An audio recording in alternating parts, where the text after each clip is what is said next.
Sejam bem-vindos a mais um Dom Debate, uma realização da Escola Superior Dom Helder Câmara e da ENGE Escola de Engenharia, que busca conectar os estudos acadêmicos ao meu, ao seu, ao nosso cotidiano. Estudos recentes dão conta que as espécies de morcegos que carregam diferentes tipos de coronavírus mudaram de região ao longo dos anos em decorrência das alterações do clima. Para debater sobre as mudanças climáticas e o advento da Covid-19, é que convidamos nesse programa o ex-secretário estadual de Meio Ambiente de Minas Gerais, ex-ministro de Meio Ambiente do Brasil, José Carlos Carvalho, engenheiro florestal, aqui de Minas, aqui da nossa terra, para ter um papo conosco. José Carlos, muito obrigado por sua presença, por aceitar o nosso convite. A Dom Helder Câmara aí agradece de coração. Boa tarde, professor Abraão. Eu é que agradeço a oportunidade de estar aqui dialogando com você, a quem já conheço de longa data, acompanhei a sua trajetória vitoriosa na área do direito, e sempre um prazer renovado falar para a Dom Helder, uma das nossas mais conceituadas escolas de direito em Minas Gerais. Nós que agradecemos, professor José Carlos. Com aquela primeira pergunta que não quer calar, né? O senhor entregou sua vida profissional e a vida pessoal à temática ambiental. Como o senhor vê hoje a atual situação em Minas e no Brasil dessa temática? Professor Abraão, primeiro vamos começar a fazer uma análise no plano nacional. E a realidade fala por si mesma. Eu sempre digo que não há nada mais suspeito do que opinião de ex. Então, é muito complicado um ex fazer uma avaliação isenta da área em que ele teve oportunidade de ser o titular do Ministério do Meio Ambiente. Mas, sem receios de equívocos, nós podemos dizer, por tudo o que a sociedade brasileira está percebendo, que nós vivemos, na área federal, um caos em relação ao meio ambiente. Estamos vivendo, nesses últimos 2 anos, um pouco mais de 2 anos, um dos maiores retrocessos já perpetrados contra uma política pública no Brasil. Durante mais de 30 anos, desde antes da Constituição de 88, que recepcionou a Lei Nacional de Meio Ambiente de 1981, a gente vinha tendo um progresso assertivo da política ambiental brasileira. Cada governo, independentemente das suas escolhas políticas e ideológicas, sempre atuaram positivamente para construir uma política nacional de meio ambiente consistente, contemporânea, que contribuiu decisivamente, inclusive, para tornar o Brasil um dos principais atores da política ambiental e da sustentabilidade no plano internacional. E, lamentavelmente, neste governo, medidas sucessivas, anacrônicas, retrógradas, vêm sendo aplicadas num desmonte planejado do Sistema Nacional do Meio Ambiente, do Sistema Nacional de Gerenciamento de Recursos Hídricos e de vários outros instrumentos legais e institucionais que significaram a afirmação do Brasil no plano internacional da gestão do meio ambiente. Inclusive a questão da Amazônia, né, Zé Carlos? Inclusive a questão da Amazônia, né? Sim, quando nós estamos falando no plano nacional, incluindo a Amazônia, que é certamente hoje um bioma de maior expressão no mundo inteiro. Quando nós falamos da Amazônia, nós estamos falando, só para os que estão nos assistindo terem uma ideia, porque fala-se de Amazônia, mas vamos rapidamente resumir para os que nos assistem o que é a Amazônia. Na Amazônia brasileira está o rio mais extenso do mundo, o Rio Amazonas. Na Amazônia está a bacia hidrográfica com o maior volume de água doce do mundo, e na Amazônia brasileira, para não mencionar a Amazônia continental, ainda temos 1/3 das florestas tropicais do mundo no nosso território. Isso é muita coisa. Isso é Amazônia.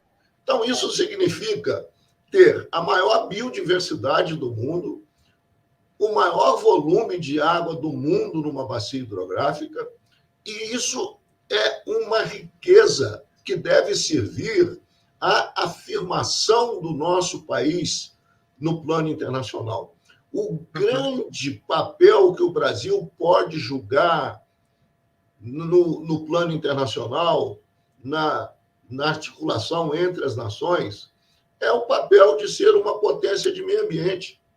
Esse é o nosso papel. Nós não por equívocos sucessivos do passado, nós não conseguimos ser uma potência tecnológica, não conseguimos ser uma potência financeira, não conseguimos ser uma potência bélica, e felizmente que não tenhamos conseguido, porque esse não é o caminho, no meu entendimento, para uma nação se fazer respeitada no mundo, mas temos condições de ser realmente uma potência ambiental e a potência da sustentabilidade. E digo isso sem prejuízo do Brasil também tornar-se uma potência na produção de alimentos, porque pelas dimensões do nosso continente, do Brasil, da nossa dimensão continental, pelas peculiaridades do Brasil, nós podemos ser a maior potência ambiental do mundo e também podemos ser a maior potência agrícola do mundo. Não é excludente um e outro ponto.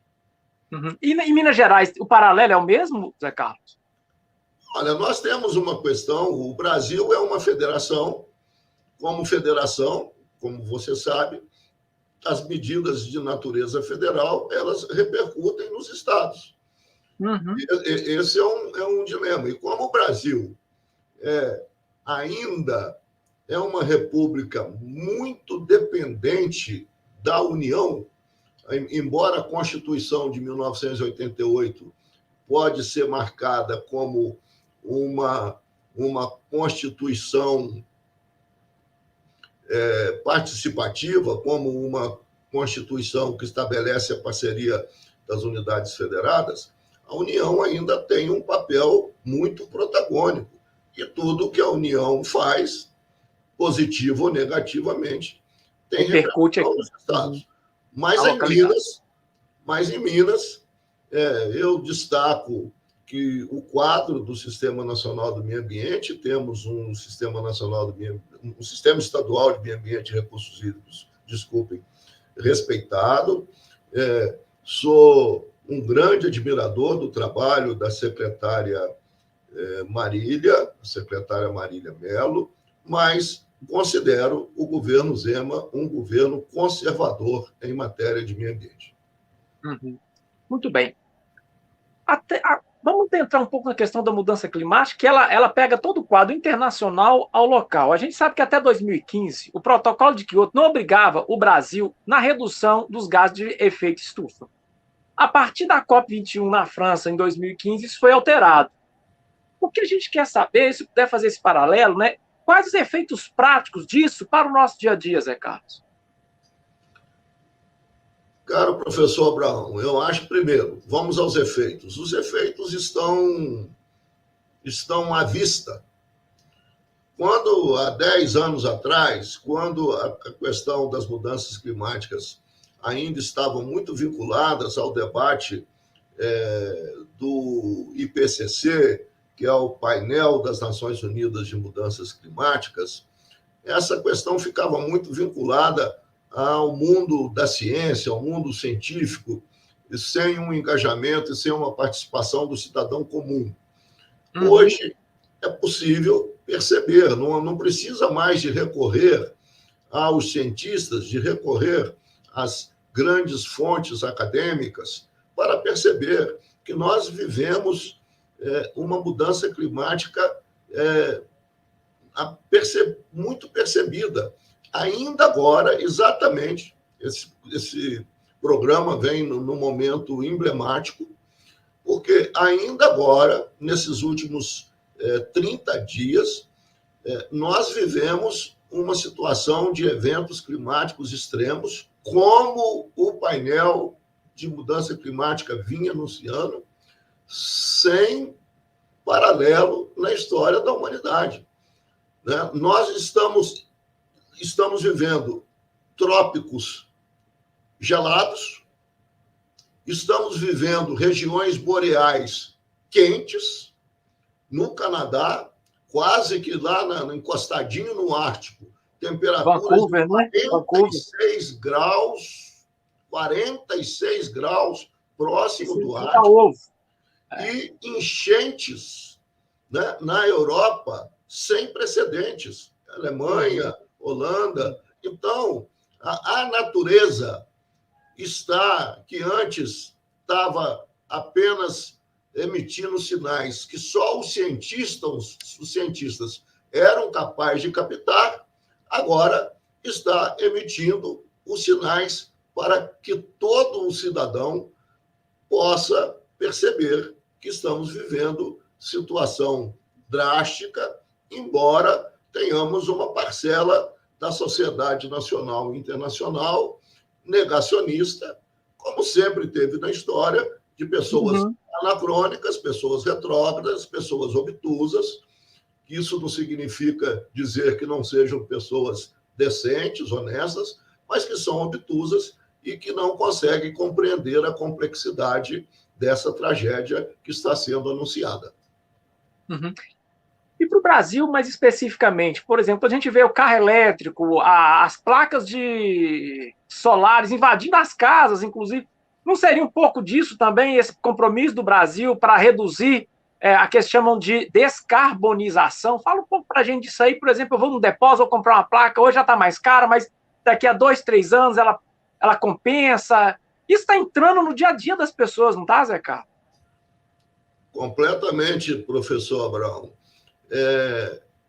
Só voltando à pergunta original da situação do Brasil em relação ao meio ambiente, esse retrocesso que nós já mencionamos, ele é ainda mais grave para o futuro do Brasil, porque esse retrocesso na área do meio ambiente e da sustentabilidade está afastando o Brasil do papel que ele já vinha exercendo como nação líder na área da sustentabilidade. Por quê? A grande fonte de emissão dos gases de efeito estufa no Brasil estão ligadas ao desmatamento e ao uso da terra. O desmatamento e o uso da terra representam mais de 70% das emissões de gás de efeito estufa. Então, o Brasil vinha sucessivamente fazendo um esforço de queda do desmatamento, que significa automaticamente reduzir as nossas emissões.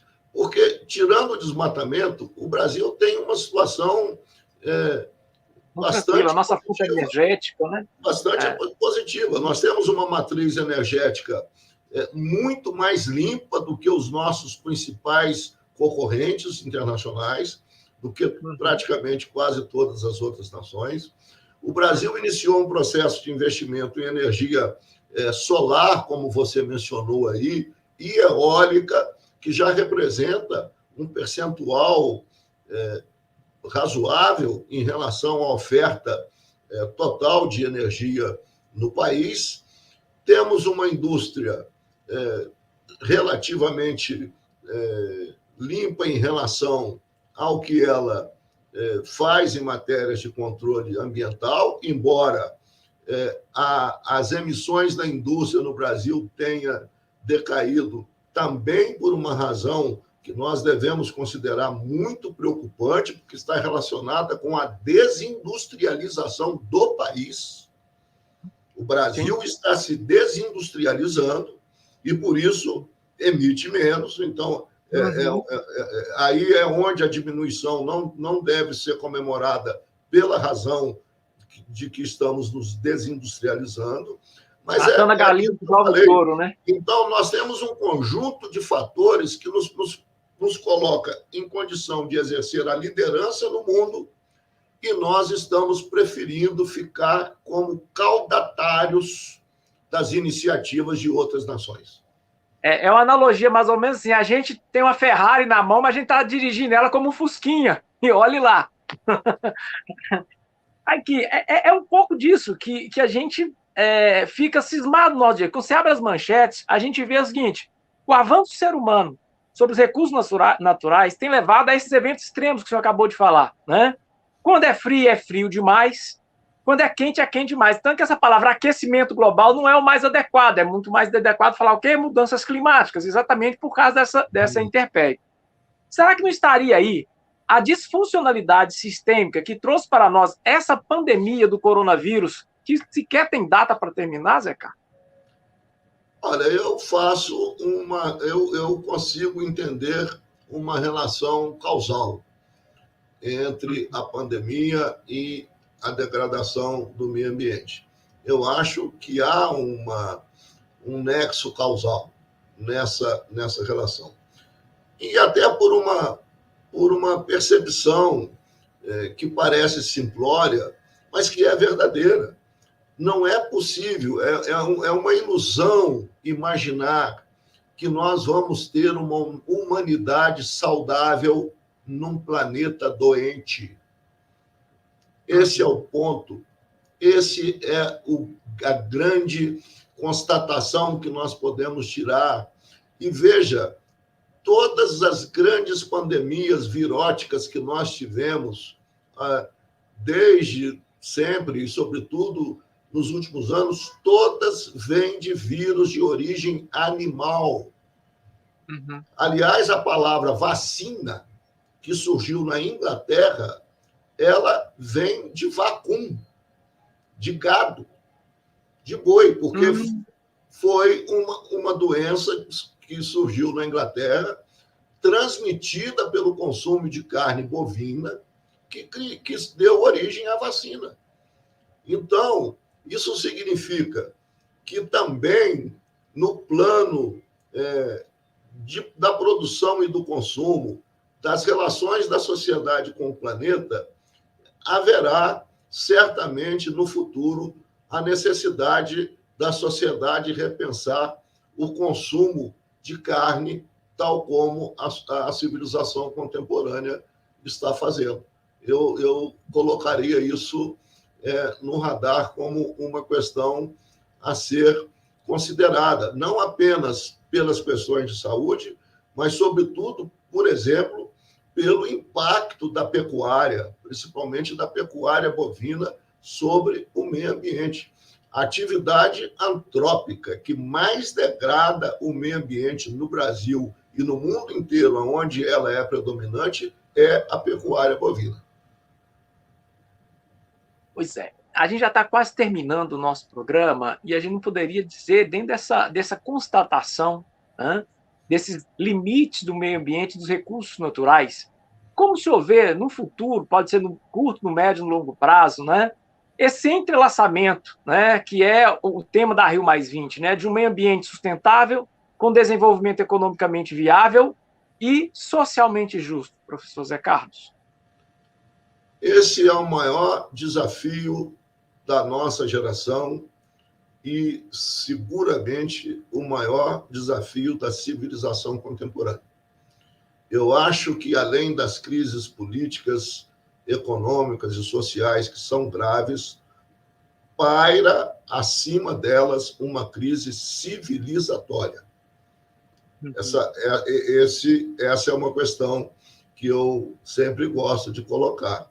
Nós estamos vivendo uma crise civilizatória, uma civilização hedonista, uma civilização baseada no consumismo irrefreável, né? Numa sociedade cujas relações com a natureza têm sido perdulária, têm sido predatória, porque nós criamos o falso conceito da hegemonia dos humanos sobre a natureza e esquecemos de aprender que nós não pairamos acima da natureza, nós somos parte da natureza. Então, por óbvio, tudo de mal que acontecer à natureza acontecerá aos humanos. Sim, sim. Bom, professor Zé Carlos, gostaria mais uma vez de agradecer. A gente poderia estar conversando aqui sobre esse tema. O senhor vai ser convidado, se Deus quiser, para outros temas, em outros tempos, para a gente falar também, né, desses avanços e retrocessos. Em nome da Escola Dom Helder Câmara e da ENGE Engenharia, realmente gostaria de agradecê-lo, ao nosso convidado. E gostaria também de agradecer a você que esteve aqui conosco até agora, nos assistindo. Lembrando para se inscrever no nosso canal, clica no sininho para todo vídeo nosso você receber em primeira mão. No mais, muito obrigado e até uma próxima vez.